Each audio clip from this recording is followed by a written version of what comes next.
guys, in this spookerific review, we're going to be going back and revisiting the NECA toys. This is the Halloween Evolution of Evil 2-pack. So before we have a look at the figures, let's get some measurements going. Michael Myers, adult, Michael Myers, have to stress that, is 8 inches tall, while little younger Michael Myers, having just slaughtered his sister, is 5.5 inches tall. The 2-pack comes with a fair share of accessories, one of which being the tombstone for Judith Myers, our beloved daughter, born November 10th, 1947, died October 31st, 1965. Nice texturing done to the tombstone itself, and I do appreciate that they would have put a brown coat of paint down at the bottom, implying that this is, of course, some soil and dirt, mud left caked at the bottom after Michael would have pulled that from the actual graveyard. It's quite nice. It really doesn't have the greatest of means of standing. I mean, it stands okay. I would have liked if they... Well, I guess there's not really much they could have done. Not that they could have given it a base, because that's how it looks in the movie. I suppose it does stand fine. I don't really know. I don't really know what else I would be expecting from that necessarily. Comes with the pumpkin. The pumpkin has also made several appearances. For example, the Night He Came Home set that came included with Loomis, and also the Cult Classics Hall of Fame version of Myers with the Bob sheet. The pumpkin is a fairly good representation of the original pumpkin used at the opening credits. And sadly, much like Judith Myers, the pumpkin is dead. Too soon? I can't. The battery has to be changed, is what I'm implying. So the light up function normally would have been there, unfortunately does not light up. And you keep seeing me do this. The stem is what activates the light up function. So as you can see, it does not light up. Would I ever change the batteries? Probably not. The batteries maybe have leaked inside. I don't even know, because I haven't checked. I probably would just leave it. I don't need a light up pumpkin for probably how often I'm going to have these guys out on display, which generally is only at Halloween time. Young Myers comes with his clown mask, which has held up pretty good, and I say held up pretty good more so for the elastic band. Anybody who owns elastic bands of anything, if you go to your drawer periodically and you have some files or something you need elastic, periodically you'll take an elastic band. It happens to all of us, stretching it around to fit it around something, and it'll break. These are slightly a little bit different of an elastic band, more of a corded elastic, but generally they still have the same problem as every other elastic. They eventually break. This one still is okay. A-okay, Fonzie cool. And you can fit that over Myers' head. Young Myers, I'll show you that in a second. And lastly, the other accessories, adult and baby version, young version, kitchen knives. The smaller one is for young Michael. The larger one is for the more grown-up Michael.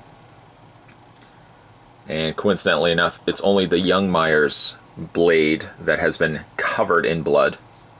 You could theoretically, use either knife, not specifically for either character, because the handle clearly is much smaller. The larger handle wouldn't be able to fit in the young Michael Myers' hand. And I guess really so as well, to make it clear, the little small knife wouldn't fit the greatest anyways in the adult Myers' hand.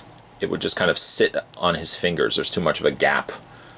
But those are your accessories. Let's have a look at the figures themselves. Now, I've looked at these figures a couple of times, twice I think already. And of course with the new backdrop, new lighting, everything I would hope a little bit more pristine, I thought it was a good time to go back and have a look at these for Halloween. So here we have young Michael Myers. Really only looking like this at the beginning of the movie. His parents are coming up to the doorstep. Michael? And they pull back the mask like so. And we have a very just, not even shocked, but just like emotionless Michael standing there. The sculpt on him is actually pretty good for an older figure. Now let me just show you here. The mask can fit over his head, but you can see how much it has to stretch in order to fit over his face. And you have to kind of tuck it underneath the hair, because if not, there's just too much stressing against it that's going to pop the mask off. But it does fit over his face. You can see his eyes deep in there.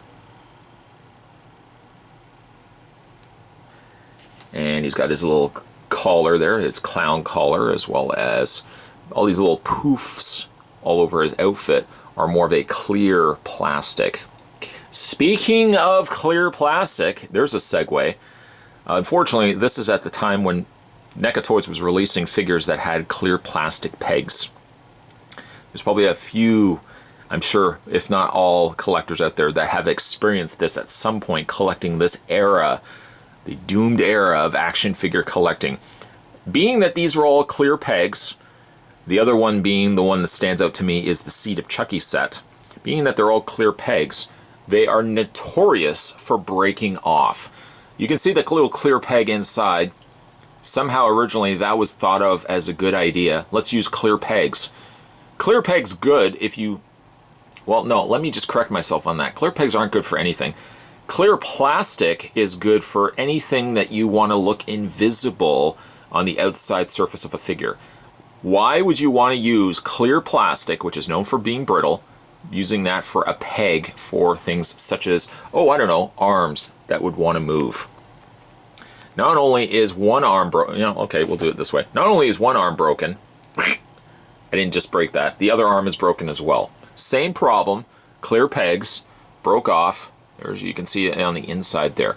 Now, anyone would pose this question to me.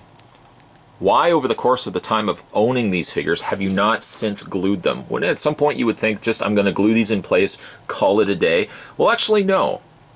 I would disagree with you on that. I wouldn't glue them in place, because then you're permanently putting them in that arm position.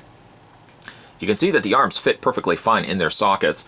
They're not going anywhere. And with the peg being clear, and the peg being broken off as well, I can still move the arms. And if I just apply a little bit of pressure, those arms stay in poses. Which is why I haven't done this for young Michael, which is why I also haven't done it for any of the Seed of Chucky figures either. They serve perfect purpose by simply just keeping the arms broken and then just moving the arm to the position that you want to have it in. Again, like the sculpt on Michael is good. There he's got peg holes on the undersides of his feet, though they don't come with any sort of display stand. He's got a really muddy cakedness to the red aspect of the figure, and the white is actually more kind of a pearl color than anything else. A mixture of blues, some greens, some reds, and of course this kind of pearl white make up Michael's costume, right down to a pair of Converse shoes that for the most part look pretty good. I got a little bit of like black paint on the tips of the shoes, but the shoes actually are pretty good in sculpt. There's no posability on Michael though, other than his arms and his head. Yeah, you can move the feet a little bit, but not really all that much, and he's very, very narrow in the way of his sculpt. So sometimes standing him, you kind of feel like you're playing a bit of a balancing game trying to get Michael to stand properly. Which is, if you have a display stand, all the more reason why you would want to use a display stand for this guy. Okay, so his posability. His head is on a ball joint, so it rotates technically all the way around, up and down. The arms normally would be able to rotate all the way around. You can see what I'm doing. Like, the arm is broken. Let me just stress that to anybody that's just tuning in now. This arm is broken, and yet I still have the means to rotate it, and this is why I do not want to glue it. I could probably even, let's see if I can do this, could probably even move the arm outward, and it gives me just a little clearance. It feels like it's a little on shaky ground, but I can still move the arm outward as well. The arms themselves, like the forearm portion of it, do have a swivel, and he does have a swivel in the hand as well. And there is young Michael Myers. Why don't we go ahead and take a knife. Let's get a knife going here. We'll fit into his hand. Now recently, if you are an avid viewer of this channel, thank you for doing that, by the way. If you're an avid viewer of this channel, I've just recently looked at the movie Maniacs, Michael Myers. And something I want to stress just before I go pick up young Michael's hand, or his arm, is the sculpting of the hands. Now these are older figures, granted, but NECA knew enough not to add too much wrinkling to the fingers so that it doesn't look like old person's hands. They've kept it very young and wrinkles very left off for the most part. Even like on his face, there's that sense that they understand Too much wrinkles, of course, would make a figure look super old. I just want to stress that before I go pick up the arm. I don't know why I need to stress that, but let's go pick up the arm. Retrieving the arm and actually grabbing myself a display stand because I knew young Michael would have just fallen over. Let's have a look at grown-up Michael. And I have to admit, this is a good figure. I thought it was a good figure back then. I think it's still a good figure to this day as well. Granted, there's always room for improvement and they could always improve on the head sculpt, but the head sculpt is actually not that bad. Pick your poison. This guy was released 3 different times. Again, the Night He Came Home set that came with Loomis. Of course, this set right here, The Evolution of Evil, and also the Cult Classics version that came with the Bob sheet. So if you picked up either one of those other figure releases, you pretty much get the same guy here. There's some mild variation between paint on each of the characters, each of the figures, but for the most part, it's the same sculpt. And also, just to correct myself too, before somebody else does, NECA also released this guy as a single carded release, which were kind of during that time where NECA was releasing a lot of single carded figures on cardboard backs.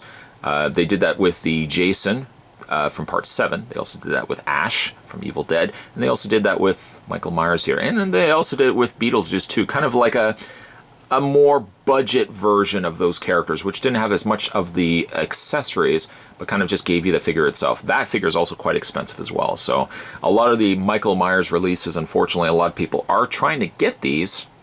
And just because NECA still has said it very openly that they're not doing any Halloween properties, and I can only hope that that changes over the course of time. So again, like his head sculpt is something, first of all, I want to mention that they did right that unfortunately McFarlane didn't do, and that was make the mask more of the eye hole area have something a little bit more further out, or at least from the eye standpoint, the eyes are more sunken in. This gives you not only a visibility of eyes, but from a distance enough shot, and if you kind of even have the head down, there's really very little indication that he's got eyes. I mean, you can see them, but they're not to the extreme that the movie Maniacs version of Michael Myers had. Has his boiler mechanic suit, of course, head to toe. He's a little baggier as well, not only in the pants portion, but also in the top torso area. He's got a little bit more of that bagginess to the clothing that he's wearing. Some nice wrinkles there. And one could say there's a bit of an excessive amount of black that's been incorporated to this as well. Surprisingly, it doesn't really bother me all that much on this particular figure. The sculpting on his hands, one hand is partially gripping for holding the knife. The other one is more of a relaxed palm, which seems actually to come across a little bit small. A lot of that, I'm sure, is probably because the sleeve is draped over the hand, but it does make the hand look a little on the smaller side. What they've also done too, not to the extreme that the movie Maniacs version had, but there's also that little slit at the back of the mask, presuming that would be obviously the point where you'd be able to take the mask off Myers' head and you'd be able to put that back on. And I like that they have gapped the collar enough that you can see, you can see his bare neck underneath that. The figure, again, does things quite well. I mean, I really don't have a lot of issues with this particular figure, other than I just want to get a more updated release of this guy. Maybe the head sculpt could be slightly improved upon, but certainly a lot more posability, articulation in the legs would have been benefiting this figure as well. And let's go ahead and get the knife into his hand. You can either have the knife obviously upright. A lot of people seem to favor having the knife upside down as like your go-to for displaying Myers. Oops. And again, you can kind of do like that if you want to have him displayed. Or you can kind of have the arm inward. There we go. For his posability, by the way, his head is on a ball joint, so it rotates all the way around. You got universal joints on the arms, which so far so good, has held up. Haven't any breakage there. Only a swivel in his arms, no hinge in the elbow, which is something an Ultimate Myers could have favored from, if we ever eventually get that. He's got the rotation in the hands. That can be said also for this hand as well. Rotation, rotation, universal joint in the elbows. Nothing in the waist. Doesn't bother me all that much really because, if you swiveled it, you would see a definitive cut where sculpt just didn't line up. It serves no purpose really to have it, so I'm not bothered by the fact that he doesn't. And then lastly, he's got articulation in the feet, peg holes on the undersides of his feet as well. So if you want to have it put on a display stand, I mean, really, there's enough room. There's 2 pegs on here. I could possibly even have them both on the display stand, although the quarters would be awfully close.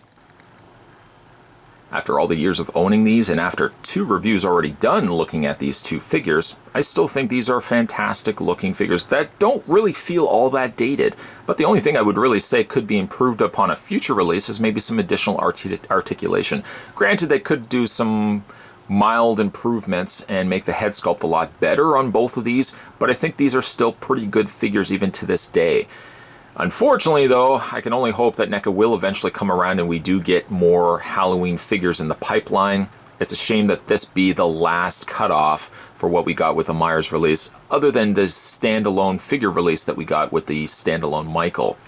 This is still leaps and bounds over, much better over the Movie Maniacs release of Michael Myers, which, unlike that figure that did feel dated, I don't feel like this 2-pack feels dated at all.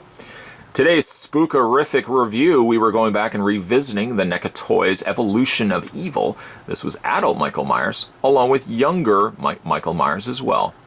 If you guys like this video, certainly hit it with a like down below. If you haven't had a chance yet to subscribe to this channel, what are you waiting for? Hit that little subscribe button down below. You won't miss future videos coming onto this channel. And speaking of future videos, during the month of Spottober, which we are currently in right now, expect a whole ton more of spooky videos coming to your doorstep. If your computer is on the doorstep, which it probably isn't, but at least will be coming to your computer. As always, guys, thanks for watching, as you always do. I'll see you next time.